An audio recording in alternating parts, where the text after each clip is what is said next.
Paul Bojarski is from Sceenic Events Solution. Sceenic is a company that has been doing various things. Funnily enough, when putting together this Cross Media Cafe, we actually have two people that were going to speak at the Cross Media Cafe that was scheduled for the 17th of May, which was about the Eurovision Song Contest and all the interaction around the song contest.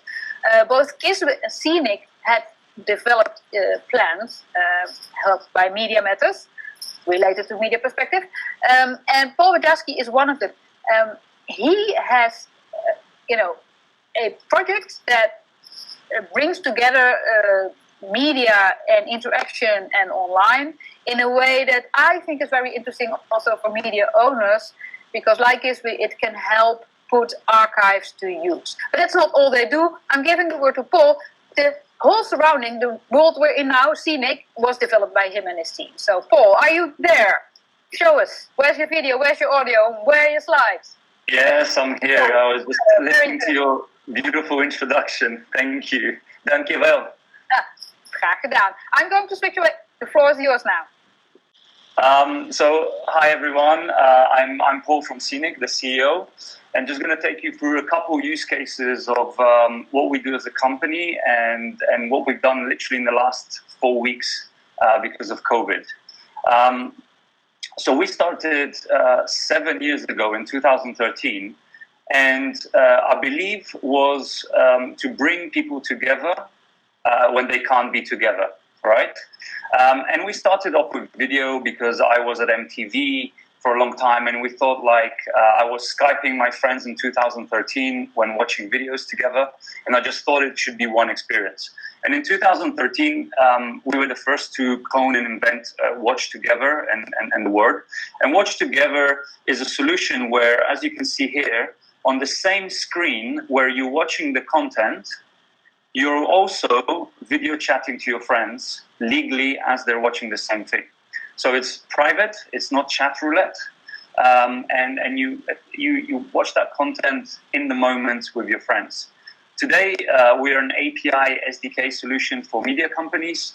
So obviously we were integrated to power the Eurovision Song Contest, La Liga Sports TV, BT Sport. We work with telcos like Alredu, and even We Love Gaming for esports. And so just to give you some examples on what we've done in the past to why we are here now. In 2017, we did this sort of first Watch Together for esports. So no longer were you on a text chat on Twitch and it's just flying by and you can't read it, or it's abusive text chat. So we gave people private groups to video chat at the same time. And We Love Gaming is a small esports team in 2017 in Greece, and they had 1,800 monthly active users using it. People were watching more than 2 hours per group. That's quite normal for esports anyway, but it was bringing friends together on that conversation. Typical groups were between 4 to 6 people. And even some groups were, 10 people upwards. And they rolled this out on the browser. So I'm just going to show you a quick video of what that looked like on that platform.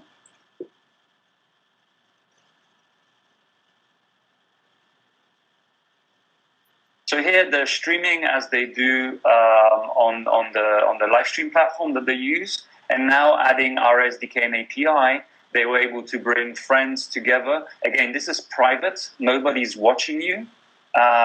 This is not chat roulette, so you don't chat to random people to protect privacy and so bad things happening to users. So it's your private little group.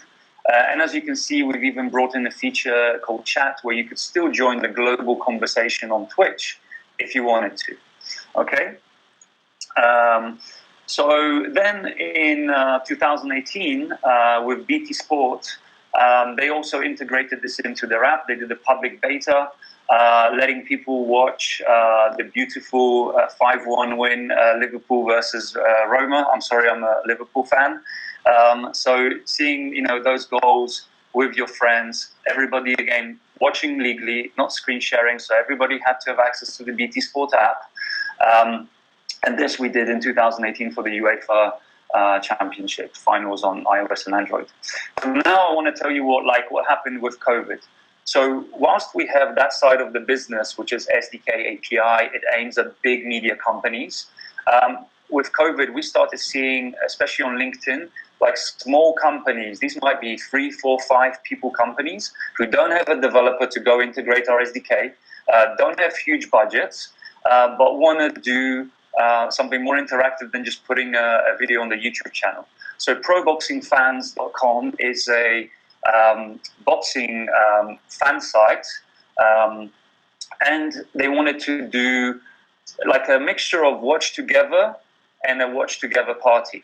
So what is this? So here, they had the commentator commentating live. They had the actual boxer that was boxing over here, right? So this guy here is actually that guy there. They were watching back their match from 3 months ago. Obviously, the boxer's not boxing at that time, so this is perfect for VOD catalog. And they were commentating it. And what we saw was that a 26-minute video, right, was turned into a 70-minute show. Because obviously they were pausing, they were asking. This is the moment he knocked out his component, Lucas Brown. So he was just saying what was going through his head. And it's like, I'm not even a boxing fan, but seeing that just gave me a different perspective on it, rather than just the commentator shouting things like, you know, oh my God, it's a knockout. You actually got like what was going through his head. What did the trainer say to him during the break time? So it turned into a 70-minute show. 54% of users stayed until the end. And there was an average of 3 questions per viewer. Now, we've always cared about the user interacting with the presenter, and the commentators, and now even the athletes and the stars, the boxers. So we started allowing fans to come on webcam as well from the audience in a controlled manner, and ask the question to the fan, get a virtual selfie with them, with the boxer, and have that almost private meet and greet moment that we used to have in the real life, right? So fans really love this, and that's the difference, bringing the fans in, not seeing just flying hearts from them, but really letting them come on camera, and that. And all of it, again, is different to Instagram Live, because you're just seeing 2 people video chat on there. They're video chatting in the context of that. So, you know, his question was actually about that moment, and that's the difference. Then we, again, as you can see, the platform looks, very similar. We wanted something very turnkey. Most of our clients are going live within a couple of days, some even within a couple of hours.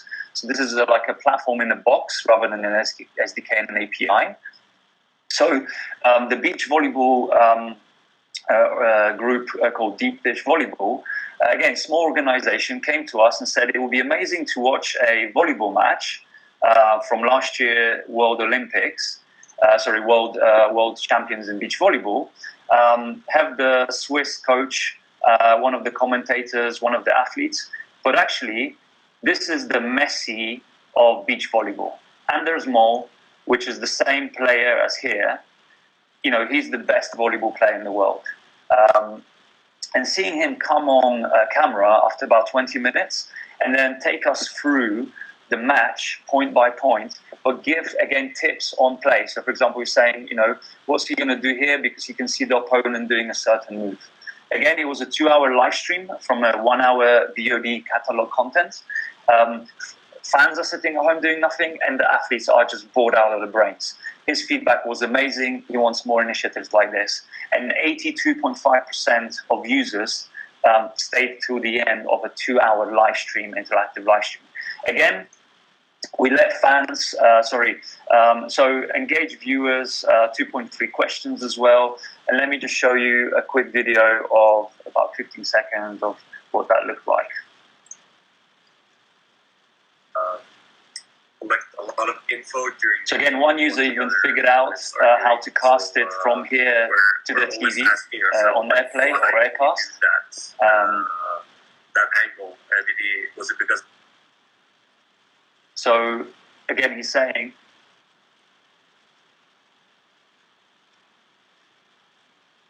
so he's talking about why did he make that move in that moment, because of the angle of the opponent. And again, we let fans come on camera and have that interaction, ask the question, get a virtual selfie. They were absolutely starstruck. And this led to really what's in the industry we call free earned media on social. Just like saying thank you for this sort of like interactive session. Thank you for explaining to us the game. There were many people who train to play beach volleyball amateur, and they were giving feedback. Some saying, it was a really star moment, feeling a little starstruck, as we can see here, giving us feedback what we can do better, and the presenters concentrate on moments at that. And then lastly, because of COVID, obviously fitness has now become a media, right? And this is really cool. I used to do this on Skype and obviously using our own video chat with friends. But we started hearing what can be done better, and especially from the instructors themselves and the trainers. So what we obviously added to it, based on feedback, is that whilst this is the trainer, right? These are his students. It's hard for the trainer, as you can see here. I think that's the trainer, to be doing the exercise and trying to monitor all your students. I mean, that's pretty difficult to do whilst you're doing the push-up and trying to monitor. So the feedback was, let me play back the video, which is the one here. Sorry, let me play back the video of the instructions. And me as a trainer, I can just really monitor my students and give them tips on that. So this is what we started doing, and we call that Fitness Together. So just to finish up, I really want to say a big DANKIEWEL. Love you guys at MEDIAMATTERS, Media Perspectives. You believed us in way before, in 2016. This is a photo from 2017 at IBC, getting interviewed. You gave us a platform when way before COVID or co-video viewing, way before this. So really a big thank you to Media Perspective, MEDIAMATTERS, for supporting a British Israeli startup. DANKIEWEL, and that's it from us. Yeah. Oh, here I am. Wait a minute. Yes, there I am. Yes, I think, again, it's a little bit like with the physical sports transferred into a digital world and then being a spectator game again. I think also here you have the feeling that it's the birth of a new genre. I mean, this commenting on your own, on existing material, getting the original people involved and having them talk about the material. I mean, a similar but very different example is a thing that's being done by Tim Burgess. It's called Twitter Party, where in the evening at 10 o'clock he plays a full musical album, and on Twitter the artists that made that album are commenting on every song and telling the backstory of every song. It's the same feeling. Imagine you could watch, a famous movie again, and the actors would actually be there talking about what the scene was like and what happened to and answering your questions and answering exactly. Yeah. So it plays into this really deep love that audience has for some media properties, or deep investment in their fitness, of course, but also this idea that you can revive old material by having these people talk about it. I think that's very interesting. We had a question that is a business question online from Willemijn. Willemijn, are you willing to unmute and unvideo yourself and ask the question? Just checking if she wants to. Willemijn, unmute yourself if you want to. Okay. If it doesn't work, maybe she's distracted. She was wondering if the fans pay for things like this. I mean, is the value such that they are actually willing to part with some money to be part of such a format? So it's a good question, and the clients that we've worked with so far. Willemijn is here, so yeah. Willemijn, so you have to click again you're on listen only. So click the microphone again and then join if you want to ask the question. We were all learning how to do online events. I mean, I'm enjoying myself. I hope you guys are as well. Say something online. Okay, give the answer. Oh, you've muted yourself now, so now you can unmute yourself. Unmuted. Perfect. Yeah, do the fans pay for these online chats? So with the boxing client, pro boxing fans and the beach volleyball, they haven't made it paid at the moment. But we have other clients in the music business that are obviously planning to make it paid. And during COVID, some of the money will go to charity. So of course, at the moment, the two clients chose not to make it paid, as I think they were also experimenting, with that. But we have music clients who are going to make it paid in the next couple of weeks. Yeah, I think it's very interesting to that these kind of things are, in my view, are the future of this 1.5 meters society. I've got another question here from Luc, and he asked me to ask you, is it only built for YouTube, or can other services be used as well? I mean, we have in the Netherlands the NPO Start, which is a video service, not making use of the big American platforms. Can it be used anywhere? Yeah, so Luke, again, I'm going to answer in two parts. We have two services. Watch Together SDK API is for media corporates to integrate into their OTT platforms, right? So if a media corporate already has a platform like NPO Start, like Amazon Prime Video, or BT Sport, they already have an OTT platform, then they take our SDK and implement it into their platform, their player. The second one, because of COVID, what I showed you and what we're using now, yes, it's a quick white label platform, no customization, no developers needed to get someone like pro boxing fans going. And yes, this platform, like we have been sharing and Kizwe has been sharing the amazing videos. We built it to take YouTube, Vimeo, Dailymotion, Twitch, and Facebook.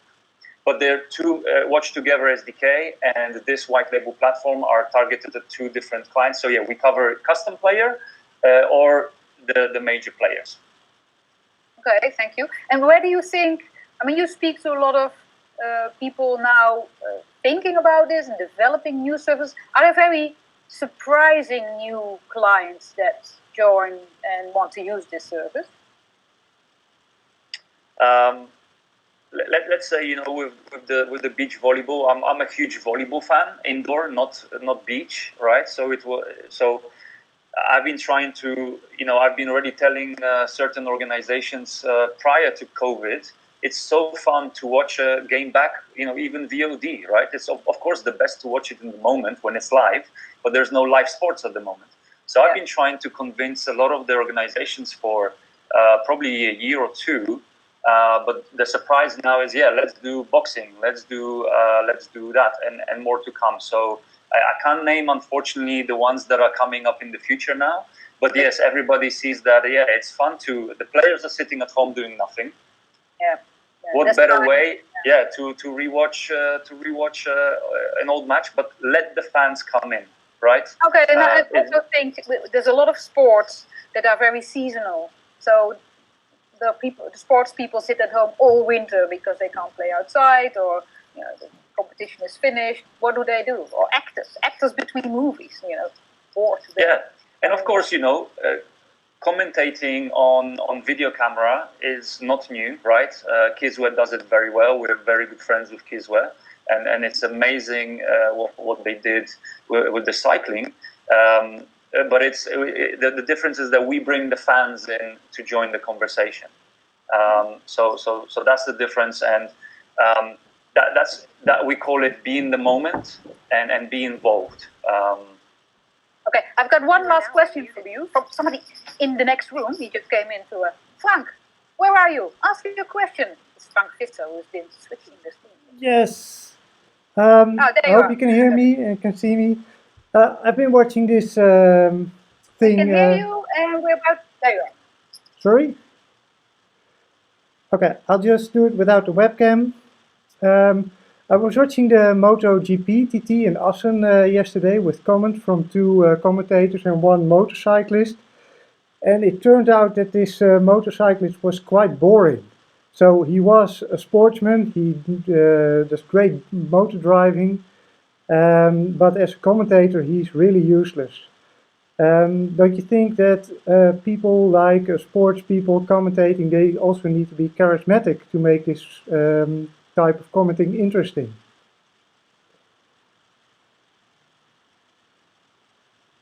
Yeah, Frank. So You are now muted. You're right? Sometimes watching commentators, especially on lean back TV, as a viewer audience, you want to talk to the television, right? Till now, probably to get their notice is you have to tweet in a question, maybe text chat it in, right? And it's funny, when we started in 2013, before we called it Watch Together, we used to call it "It's time to show your face," right? And it was just too long of a, just like now, it was the time for you to show your face and ask the question. So it's right. When you let fans come in, like we're letting now, and the other people come in, it's not just me, Monique, and the kids who like the Kings, who, commentators on the pedestal. We are really interacting with the audience, right? Now, there is a negative point to it, where you have to also moderate audiences, especially for big broadcasters, right? Only once in the millions of times that we had it, someone came on camera and did something naughty, right? And we were able to delay it and take them off before they were able to do something naughty, right? So what you said, yes, it can be fans want to be involved, especially when you're a hardcore fan, and you want to have your voice heard. So it's funny how our tag from 2013 is time to show your face. Sort of makes sense, but we stuck to be in the moment. So thank you for your comment and your question, and we hope to bring this interactivity to more sports, so fans have a voice. Thank you so much.